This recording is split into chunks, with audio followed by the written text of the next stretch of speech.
ఓం శ్రీమాత్రే నమః.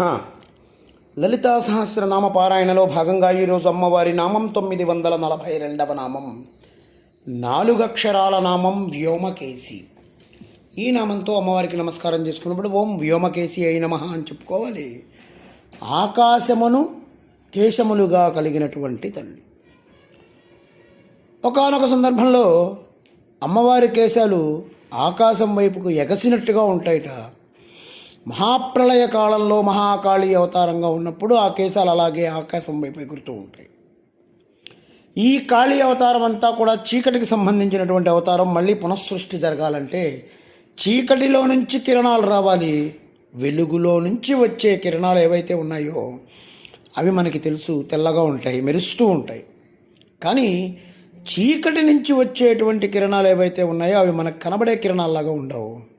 చీకటిలోంచి వస్తాయి కాబట్టి అవి చీకటి రంగు అంటే నల్లగానే ఉంటాయి. అయితే మనం చూడలేనంత మాత్రాన ఇలాంటి కిరణాలు లేవు అని మనం చెప్పలేము. చీకటిలో నుంచి వచ్చే కిరణాలు కాళీ అమ్మవారి కేశాలుగా ఊహించుకోవాలి అని చెప్తారు. అట్లాగే వ్యోమకేశుడు అంటే శివుడు అని అర్థం. వ్యోమం అంటే ఆకాశం. పరమాత్మ మనం ఉన్న చోటు నుంచి పై వరకు గమనించినట్టయితే భూమి ఆయన పాదంగా ఉంది. ఆ పైన ఎక్కడో ఉన్న గగనం అంతా కూడా ఆయన యొక్క కేశాలుగా కనబడుతుంది. అట్లా పరమేశ్వరుడు కేశాలు విప్పార్చి ఉంటాడు. వ్యోమమంతా కూడా ఆయన కేశమే. ఆయన యొక్క పత్ని కనుక అమ్మ వ్యోమకేశి, ఇలా కూడా చెప్పుకోవచ్చు. ఇంకొక అర్థం ఉంది, వ్యోమక ఈసి, వ్యోమకేశి. వ్యోమకం అంటే ఆకాశం అని చెప్పుకున్నాం. హృదయాకాశం లేదా చిదాకాశం. మనోమయి అనే నామం తర్వాత వచ్చింది కనుక ఇక్కడ చిదాకాశంలో వచ్చే స్పందన శక్తిని అమ్మవారుగా మనం భావించుకోవాలి. చిదాకాశం కూడా శివాభిన్నమైనటువంటి అమ్మే.